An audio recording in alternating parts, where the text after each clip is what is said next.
Have you ever taken a rock and rolled it over and be shocked by what you find? Well, in this case, we're going to do that with the issue of affordable housing. Affordable housing is critical to our lives, and in Canada, we've got big problems. So today, we're going to dig deep into what that issue is about and what are the solutions. A clear path forward requires looking back and learning. Good public policy requires human connection. It's a consideration of the facts, applying common sense and innovation. It's urban, it's rural, it's real life. We all have something to contribute. We all have a responsibility to get informed because there's a little piece of Canada in all of us, isn't there? Let's learn on this path together. This is Leaders on the Frontier. Today, we're going to talk about housing affordability in Canada. It's a crisis in many markets in our country, and with me here today are two esteemed guests to talk about this issue.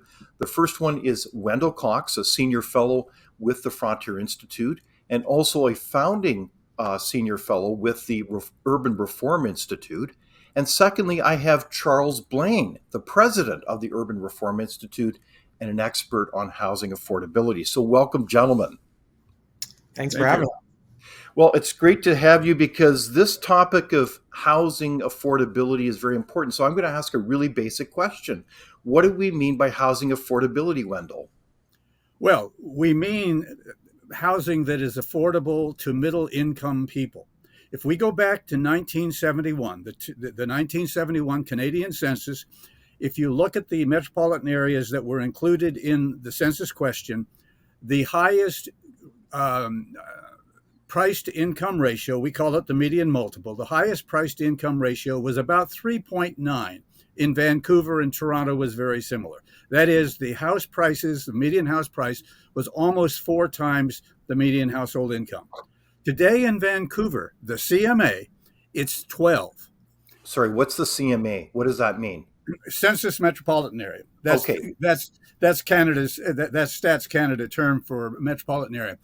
And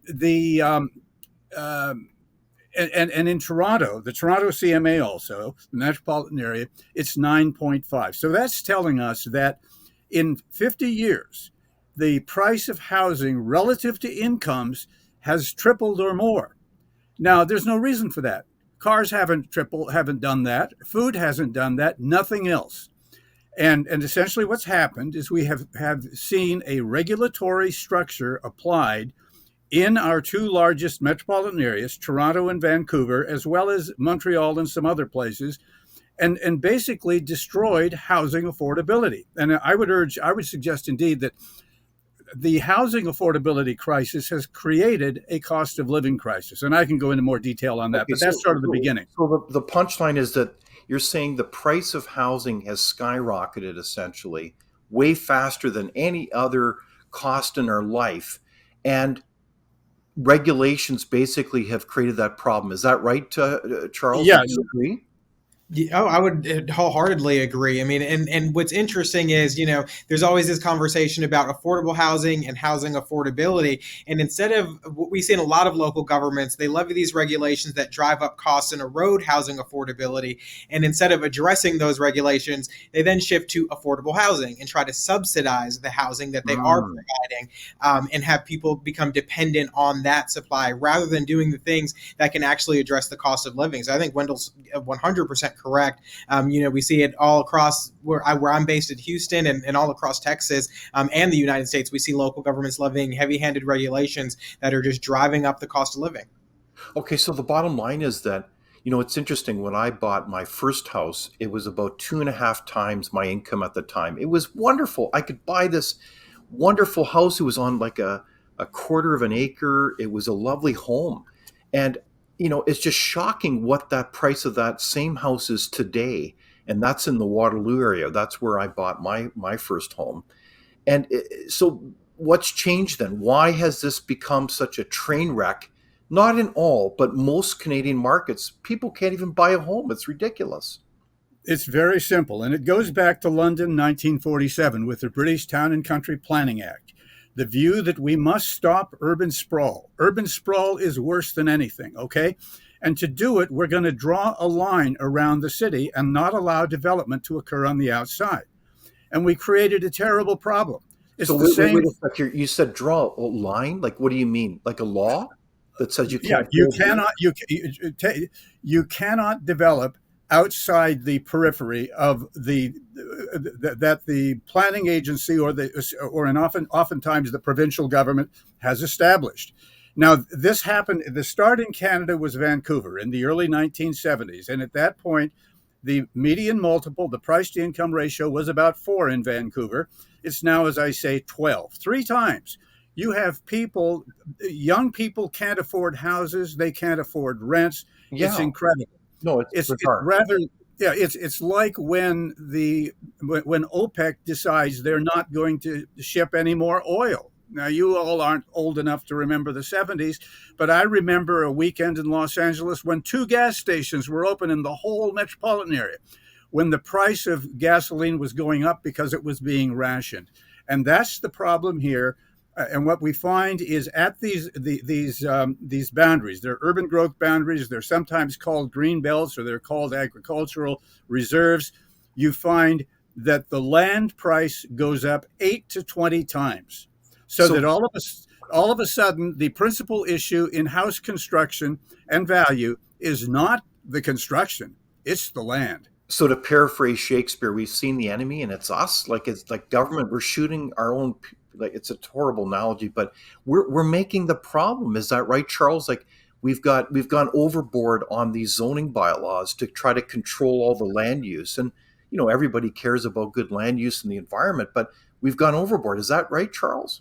Right. Yeah. I mean, and you can see that all over. I mean, Wendell makes a great point about these urban growth boundaries, and even in areas where we don't have kind of hard and fast rules for urban growth boundaries, you still see this discouraging effect of trying to keep people inside of an area. I mean, just outside of Austin, Texas, the capital of Texas, our counties aren't allowed to regulate the same way that cities are. So a lot of development happens in what's called the unincorporated area of the county. But in Austin, what we see is that the city then started buying up land outside of the city and saving it for environmental usages so that people then could not build residential development. You're saying that the city, this sounds like many Canadian cities, they buy up the land so people can't live there. Yeah. So then the Yep. price goes up. It's not complicated, right? Artificially inflating the price, and they hold on to it, and they put preserves there and all these other things, which is very nice, but what they're doing is they're trying to keep people inside of these cities, which is driving up the costs. And I mean, we see it in all cities here in Texas, but it's certainly across the country. And I think Wendell hits the nail on the head with the urban growth boundary. So why are these decision makers doing it? Like, I get socialism. They want to control everything. They want to control, what what kind of, car you drive, what kind of gas stove you use. It's just unbelievable. They want to control everything. So in this case, they're trying to control every house that you live in, whether you stack people up in these tiny condominiums that you would never raise a family in. But is that what's driving this essentially? Well, actually, these people, these planners, okay, Yeah. they do have good intentions. They think they're improving the city. Right. And the interesting thing is a lot of places in Canada and in the United States, Australia, around the world, they've established provisions to expand these urban growth boundaries so that they don't create this housing affordability problem. But they always seem to forget to do that. Right. And so they don't study economics. Alain Berthaud, who was a principal planner in the World Bank for years, has written a book in which he says the principal problem we have is that the planners do not look at economic impacts. It's not taught in the planning schools or anything. So it's a real problem. They think they're improving the city. In my view, you can judge the success of a city by how well off its people are. Okay. And if its people are paying the kind of prices you're paying in Vancouver and Toronto and Montreal, it's not a successful city. So you have a group of people, we're talking a very tiny number, like it's like a 1% kind of thing, that are driving these decisions, this kind of utopian perspective, right? And they, I'm sure many of them have very good intentions, obviously. but they are making a mess out of housing in our country, aren't they? I don't like, is that a Absolutely. fair comment, Charles? Yeah, and you know, it's intent is great. I do think many of them have good intent, but they refuse to look at the outcomes of the policy that they support, and they refuse to take that into consideration and dare to question if the policy that they're supporting are actually helping the people that they intend to help. And I think you said something really interesting, which is that it's a small 1% of people, and it is. I mean, they're squeaky wheels, so they get the oil, but they really are 1%ers in kind of the grander sense as well, because these are people who can afford to purchase or rent Mhm. in these places. And what they're doing is they're eroding the affordability for those who cannot afford to. The people who do need those median priced homes and still need the opportunity that they were able to take advantage of years ago. And so they're really kind of majorly focused on their intent, but they refuse to acknowledge that the outcomes aren't what they should be. Well, it's very powerful. I literally this last week talked with a friend of mine who is an elderly woman. She is marvelous, and she's in big trouble because as interest rates are rising now, she said, I may lose my home. I can't afford to move to another home. And I'm just praying that the interest rates won't go up. So if I know that no one has a crystal ball, Wendell and Charles, but if you had to kind of predict where things are at, like, are they going to get much worse? Are we going to see people lose their homes? Like inflation, core inflation is still at a relatively high level. I haven't seen the stats just recently in the United States, but certainly in Canada, our core inflation is still relatively high, and we'll probably see interest rates creep up still more. I'm really concerned about, is it going to get worse? What do you Well, think? yes, yes, indeed, it's going to get worse. I mean, first of all, even without the interest rate charges, the demand far exceeds the supply. And so long as the demand exceeds the supply, the cost of housing is going to rise faster than incomes. However, you've got a different situation in Canada than we have in the United States with your renewable loans. You know, you probably have to go in to get a new loan every 5 years or so. And when you do that, your interest rate is going to be the prevailing rate. One of the fortunate things we have in this country, in the United States, is the 30-year loan. So Right. if you sign up today for a loan at 5% or whatever it happens to be, Mhm. you've got that loan for 30 years. And you don't need to worry about the interest rates going up. And so in Canada, yeah, I believe you, of course, are going to see people lose their homes as a result of when they readjust their mortgage. But beyond that, the bigger, longer term issue is that young people and immigrants, and you have a strong pro immigrant policy. Trudeau is talking about significantly increasing the immigration, the skilled immigration from places like India and China. And where are those people going to live? They're not going to Where live are they in going to live? Canada. I don't know. I don't know. Yeah. There's not enough houses being built, are there? So is it going to get worse, Charles? What do you think? Well, yeah, I definitely think so. I mean, you know, right now in Texas, the legislature is in session, and they're kind of combating this property tax reform proposal. Two different proposals from the chambers of the Texas legislature, but what they're focusing on is the increase in appraisal costs, particularly in the major cities, and how appraisals have just skyrocketed in recent years. And I think that's what we're still seeing. I mean, certainly in Houston, and that is in large part because they are, and I think Houston less than some other cities, but Mhm. in large part because they are forcing they're creating this false scarcity of land when you could still be able to build out. You're forcing them to build in, and what you're seeing now is the appraisals go up. And so we have a lot of folks who are complaining about their appraisal costs, which then feed into their property taxes. And when they can't bear that burden anymore, then it just becomes something that they have to give up as well. And so Yeah. I think we're going to have that problem. And I think a lot of state legislatures in the United States are trying to figure out how to address that. But I don't know that they're addressing it fast enough, because this cabal of urban planners, they're very effective at the local level, and they're getting gains day by day while the state legislatures are taking a little longer to catch up. Okay, so just to recap then, because this is, there's a lot of moving parts in this, but it's almost like a dog chasing its tail. You restrict the land, because it's not so much the housing cost that's going up here. This is for me a very important insight about this issue. It's the land. It's not so much the housing Absolutely. cost, right? And it's because government is restricting that land use. It's driving the price up. Like it's like a bubble, right? But in the meantime, another important revelation is that not all cities are a train wreck here. Like you've got the obvious ones in Canada and the United States, like Vancouver, Toronto, and others jurisdictions where they are really, really bad, and they're just going to get worse. But who's doing it right? If you look at Canada and the United States, who gets it? Like, is there anyone who said, wow, we actually need to supply land so people can actually build houses for people to what? Oh, yeah, live. Well, Right. unfortunately, nobody's doing it right because they thought about doing it right. And Okay. okay, and that's as true as in the United States as it is in Canada. People always ask me that question. I say, look to Kansas City, look to Texas, look to Winnipeg, Calgary, and Right. Edmonton. Yes. Even though they have some real bad policies, but they haven't taken it so far. But this issue of the cost of the houses is incredible. You think about how you think about right now with respect to Vancouver, where the median multiple is about 12, and compare that to Winnipeg, where the Okay. median multiple is Just about hold on 4. for a sec. I want people to understand that. So in Vancouver, approximately it's 12, 12, the 12 cost of a house times. is 12 times your income. That's That's crazy. right. No one Pre can afford that.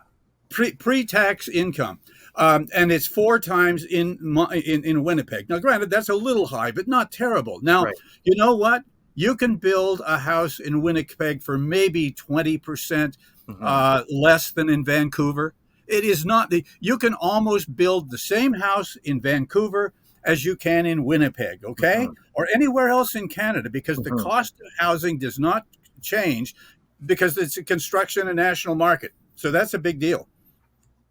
All right. So is anyone doing any incisive solutions to this? Because honestly, Frontier, you, Wendell, Charles have been leaders articulating these facts and this analysis. And there's almost like among different parties, there's almost a kind of um, people are almost tone deaf. They think it's because of, well, it's foreign buyers. They're driving up the price. Well, not really. No. At the heart of this is government itself not opening up enough land. So is anyone starting to, you think, realize that that's the solution? Like in Toronto, for instance, we had the imposition of a quote green belt. So who's going to argue against a green belt? Except that's just what really created the housing crisis in that community. Now Right. I hear that the provincial government, namely Premier Doug Ford, is looking at adjusting that a little bit, but he's under incredible criticism. I know we've applauded that decision because you need land for people to live. So is that a solution, Wendell, in your mind? Well, absolutely. And I've been very pleased with some of the proposals out of the Ford government because they really do realize you've got to make land available. In terms of anything that really is happening of substance, I'm very pleased to report that the Premier of South Australia, a Labourite, mind you, is basically saying we've got to make housing with yards available for families. This guy's gone further than anybody I've seen anywhere in the world.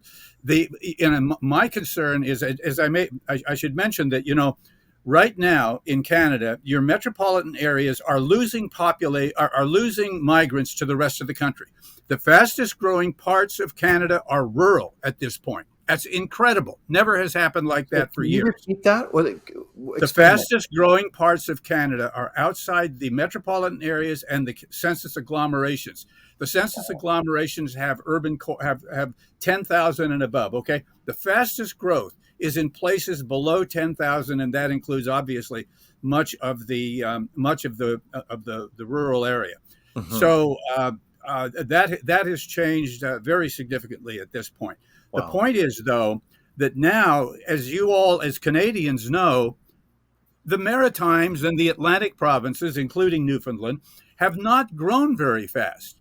Nobody moves there. But Mhm. you know what? Over the last 5 years, one of the leading importers of people from central Canada was Halifax, Nova Scotia, a beautiful community as far Yeah. as I'm concerned. Yeah.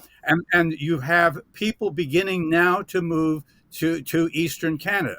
Hmm. The problem is, however, my concern is we need to make sure that the public officials in that part of the country don't impose these kinds of policies, because Those policies have been imposed in places like Kitchener, Waterloo, and Peterborough, and Kingston, and so on.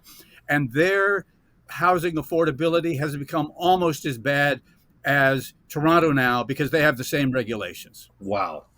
Okay, so we've got to really get on top of this. Otherwise, these policies are hurting people's lives. I just met a fellow, a few months ago. He's in my area, and he can't see a future of living here. He can't begin to afford a home, and he's an accountant of all things. He's got a relatively well-paying job. He's done everything right. He worked hard to go to school. We're destroying the Canadian dream. So, meanwhile, Charles, you live in a dynamic city called Houston, Texas, and I can't believe that they don't have any zoning bylaws. How the heck does it work in Houston? Do you have like a mishmash of everything? Is it chaos in Houston?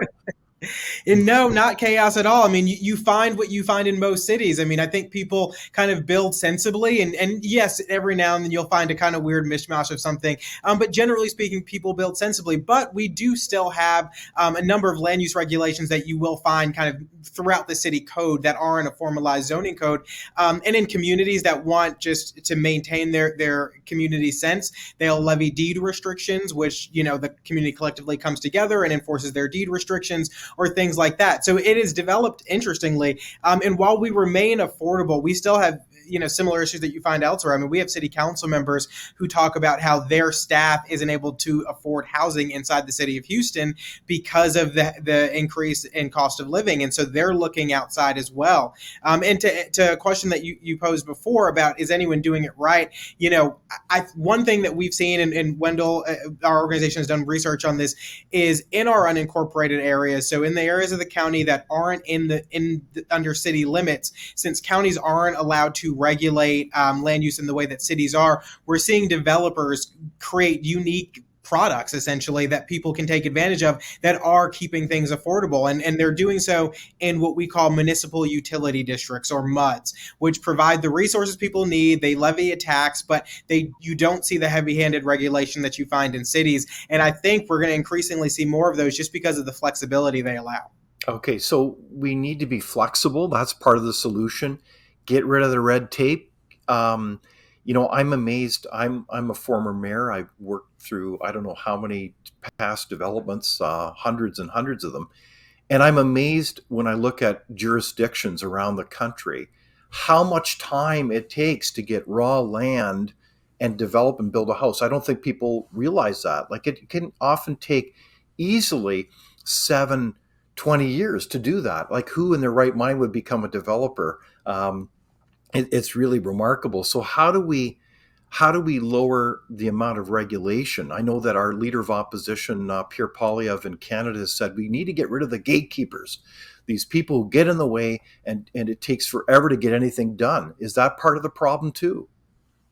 Well, I certainly think so. I mean, I think when you go, a lot of attention is paid to what happens at the federal level. A lot of attention is even paid to what happens at the state level. But I think so few people pay attention to what happens in their local governments, and that is where these problems are created. And if you go to, as a mayor, you probably know this, if you go to many of these local government meetings, the only people there are people who have a vested interest in seeing what they want passed. And so your average homeowner who is living a happy life, not necessarily concerned about what's going on, they're not showing up to fight these things. And I think it really is going to take people being more involved. I mean, we also need more informed and involved council members and locally elected officials who actually know economic policy and can recognize the damage that some of these policies cause. But we really need people to be more engaged in defending what is right for their communities and arguing against some of these policies, because those centralized urban planners, they're very well funded, they're very well organized, and they show up every single time.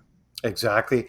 So speaking of these local movements, it's been very interesting. I remember years ago there was a lot of chatter and a lot of marketing by the usual suspects about, quote, smart cities. And smart cities was code word for more compact, building higher towers, cramming people into little boxes called condominiums and all the rest. And I'm not saying, hey, if you want to make that choice to live in a place like that, hey, go for it. But a lot of people don't want to live in that kind of environment. So smart cities was interesting because if you disagree with it, it implies that you were dumb. But in this case now, we've almost had repurposing now of the smart city concept. Is that what 15-minute cities are all about? 15-minute cities? Well, Wendell? 15-minute cities are an absolute joke. The very idea that this comes out of the city of Paris in France, where a planner has basically suggested that people need to be able to do whatever they need to do within 15 minutes. And by the way, 15 minutes, that's walking or biking. We don't ever see cars. And by the way, they don't talk about transit either. Well, the big problem is that nobody, not even, that people do not work 15 minutes away from home. Wow. And in fact, in Paris, you do have 15-minute cities. I mean, we've got a population density in Paris that's about 7 times that of Vancouver or Los Angeles, which are very dense cities.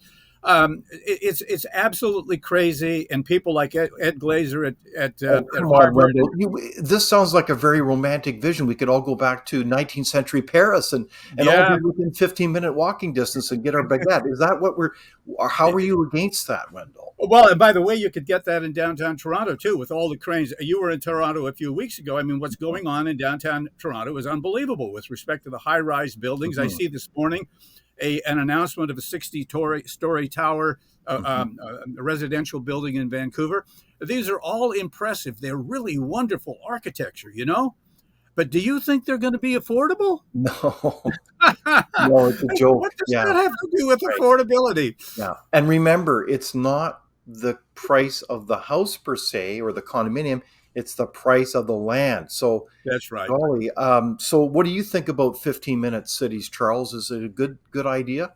Well, again, I think intent, great. Outcome, probably not. I think, they have this vision of what they think a city should be. But I also think that this goes back to that idea that we mentioned before about them wanting to, and when I say them, I mean this kind of central planning cabal wanting to control everything, wanting, everything to kind of be under their government or regulatory control. And that is just not the way people live. That is not the way people want to live. And that goes back to that idea about needing the flexibility to provide for how people want to live and provide for varying levels of affordability. And so, no, I mean, I think the intent and the idea behind it, I'll give them credit, but it's just not realistic when you actually take a look at what's going on and where people want to live.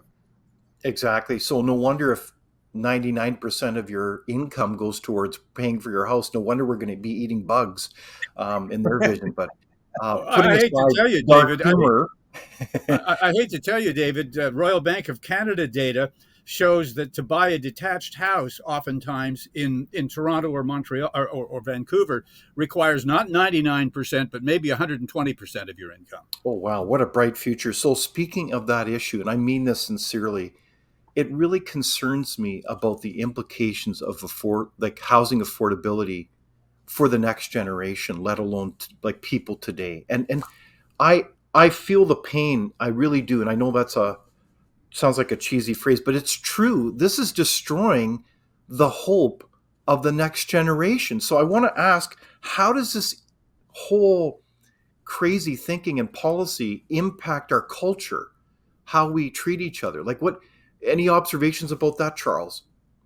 Yeah, I mean, it definitely delays what you would consider normal life occurrences. I mean, people are later in getting married, later in starting families, may not do so because of not being able to afford a house of the footprint that they want, or not taking a job that they necessarily want because they can't afford to live in that city. It alters so many different things that you wouldn't even think of just right off of the bat. And I think, we look at affordability as being the cornerstone because housing is going to be the biggest portion of your budget. And when that sucks out everything, it limits so many other opportunities for people. And as we're seeing in a lot of cities here in the United States with crime on the rise and all these other factors that are being built in, it significantly delays what you would like to do. And for the ones who can't afford it, it really does push them further out. And so I think for the culture, it's having an incredibly negative impact for the folks of my generation. I'm 32 going on 33. So I think around this age range and younger, we're definitely feeling that crunch. I believe it. I think that's well said. So Wendell, does this type of policy, through research, have we confirmed that it impacts our birth rates?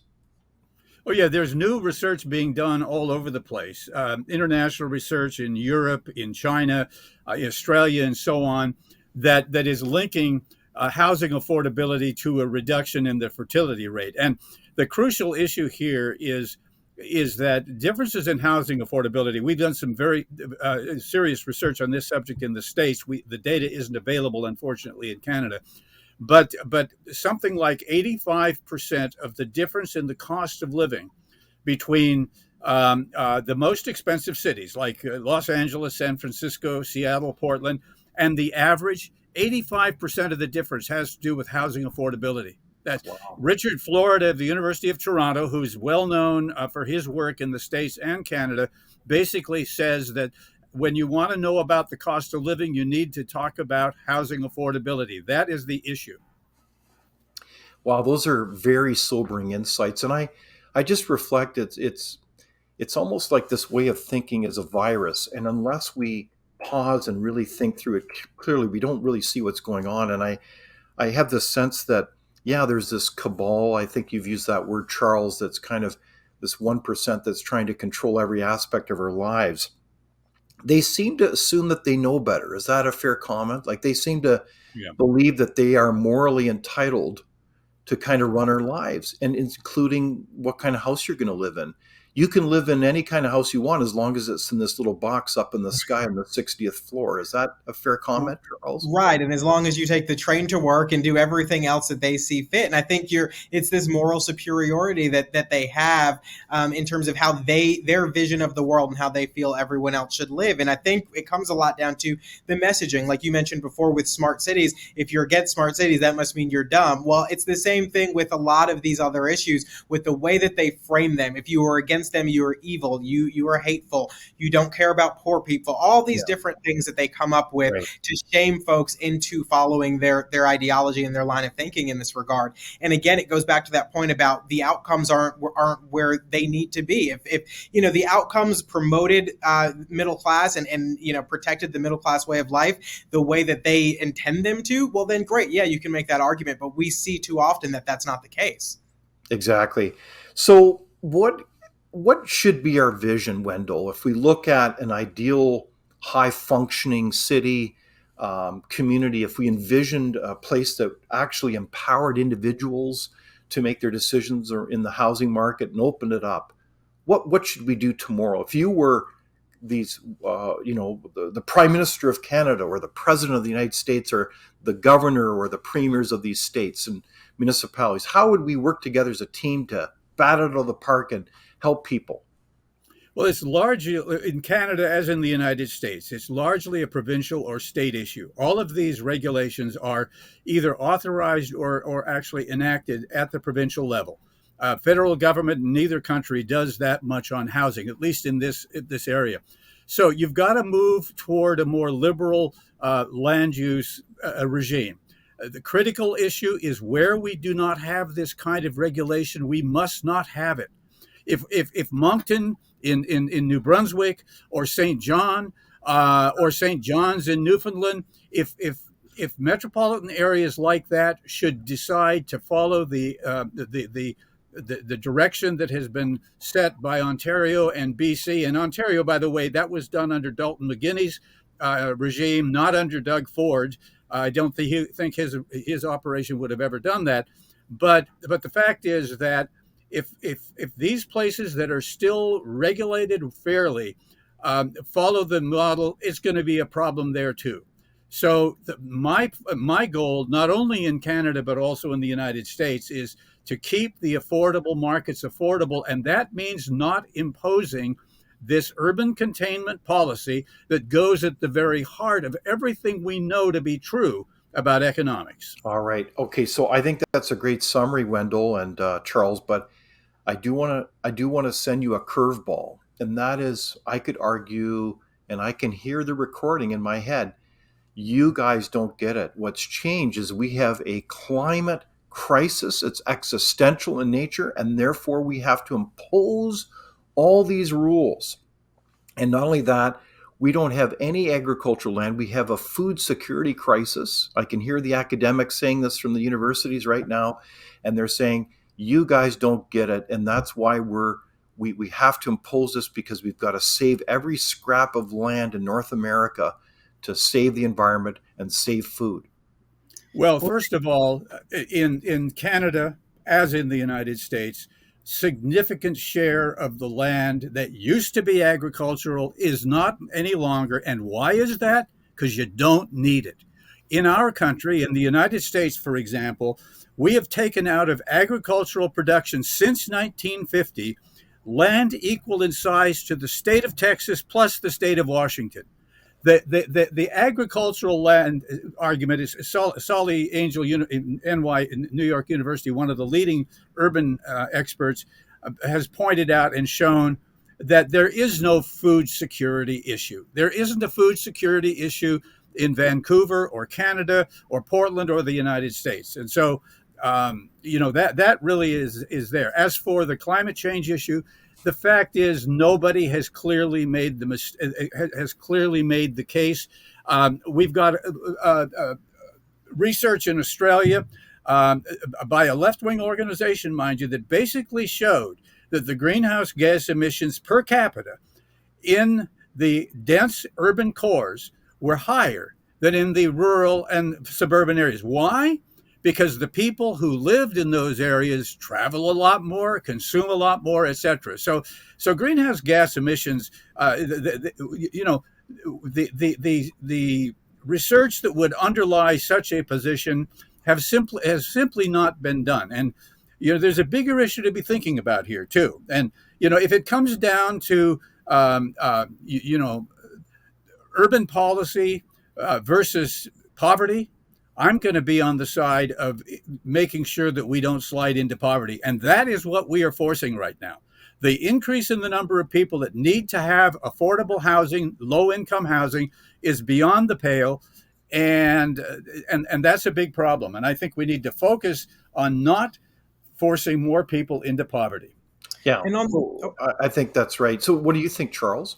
Well, yeah, I was going to say on the note about the environment, I think we often hear from the urban planners that you need to be in this dense urban core to minimize the footprint, and that's the best thing for the environment. But when you have to look to the private sector in a lot of these instances because they recognize that people do care about the environment and they want their products to still be sold. So look to see what they're doing. And one of the neighborhoods or communities that we looked at in a previous project we did it's a community owned by a corporation called the Howard Hughes Corporation, and it's the name of the community is the Woodlands, and they have a number of different communities like this.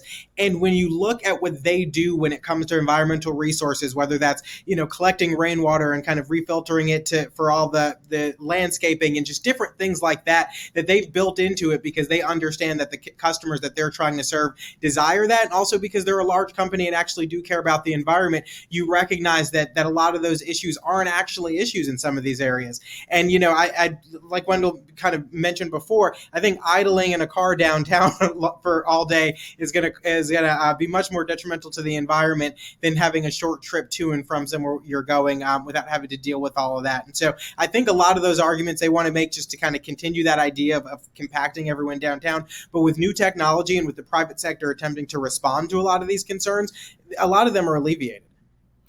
I think those are brilliant summaries, and surely we can walk and chew gum at the same time. It almost seems like they're creating these false dichotomies and crises and fear to say, well, if you care about the environment, you have to do it this way. When in fact, no, there's multiple considerations and you have to balance this out. But from a primary fundamental point of view, we need to have housing affordability. Otherwise, we don't have a future. That's how I see it. Is that a fair comment, Wendell? No, absolutely. I mean, the cost of living is a function of housing affordability. Right now, these regulations threaten to destroy the middle class. They're certainly making it smaller. And it is amazing to me you can't find a politician who isn't concerned about housing affordability. Canada, the United States, they all talk them. But what do they do to check up on it? As Charles was talking, we need to be thinking about outcomes here. We do not solve problems by passing legislation. We solve problems by passing legislation that has the intended outcome.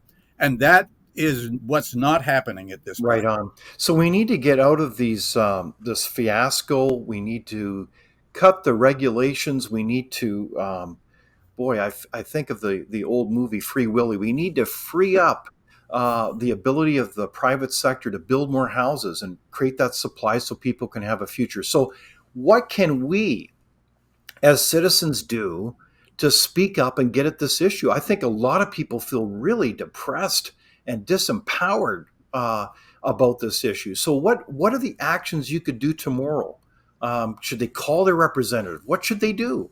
Well, I think, first of all, I think you hit the nail on the head. People do feel kind of depressed and powerless about this, and that's how they want you to feel. Because if you feel that way, you're less likely to actually do something. And I do think it comes down to first of all, paying attention to what's going on in your community, in your city, and in your state. So getting a general baseline of what is happening, what's driving the unaffordability, what's driving the cost of living up. But then, yes, it's being engaged with your city council members and state representatives, because those are the people obviously making the policies. And they're currently only hearing from a very small percentage of people who are pushing these other policies that don't work. And I think what often, people think that elected officials just know more than we do just because they're elected officials. But quite frankly, they don't always know more than we do, particularly because they all have subject areas that they're focused on, and this might not be something that they're well versed in. And so they do need to hear from people. So I would encourage people to do that, because what we're seeing right now, especially at the local level, is that instead of taking, a hard look at the policies that they're passing that are driving up cost of living, they're taking the easy road out by doing the, subsidized housing, by passing things like guaranteed basic income, just to subsidize your general cost of living, and all of these easy measures out, because those are popular, much more popular than going against the centralized urban planners. And so I think they really need to hear from people. And I think people would be shocked how little effort can have a big impact, because a lot of these elected officials don't ever really hear from people, if at all. So I'd encourage them, yes, to reach out, to get a general idea of what's going on, what bills are passing through their legislature, and then have a voice on them. And it's not showing up every day. Some people are paid to do that and have the ability to do that. Most people who are working and taking the kids to soccer games and living life don't have the ability to do that. But it only takes a few minutes to make a phone call or tweet or Facebook post or something and rally your community together for what you guys feel is necessary. I agree, Charles. What about you, Wendell? What should a citizen do? Well, obviously contacting people in city government, regional government like Metro in Vancouver and so on, and raising concerns about these things. But I think it's real important to try to get the public officials to look at the economics. They're not doing that. They don't even engage with us. They have all sorts of little ideas that they think are going to solve the problem. And the fact is, unless you get at the problem of the cost of land, there's nothing you can do. If you think about the way a housing market works, at that urban growth boundary, the price goes up like that. Now, we could make some zoning changes up here, but you know what? We still got that. And that's the big issue. So let's free Willy. Let's get the land on stream and get this affordability mess cleaned up. There's a lot at stake. This is hurting people, and we've got to get it back on board. So thank you so much, Wendell Cox, Senior Fellow at Frontier and also with the Urban Reform Institute, and the President of the Urban Reform Institute, Charles Blain, for joining us. Thank you so much for this discussion. Thank you. Thank you. Thank you for watching Leaders on the Frontier. We're a nonpartisan think tank. We explore ideas, policy, and practical solutions that can make a difference in the lives of Canadians. We do not accept any government funding. We work for you. Thank you for supporting Frontier. Visit fcpp.org to give. While you're there, be sure to check out our latest articles and research. Without open discussion and debate, you're not thinking, nor are you free. Comment below. We'd love for you to join the conversation.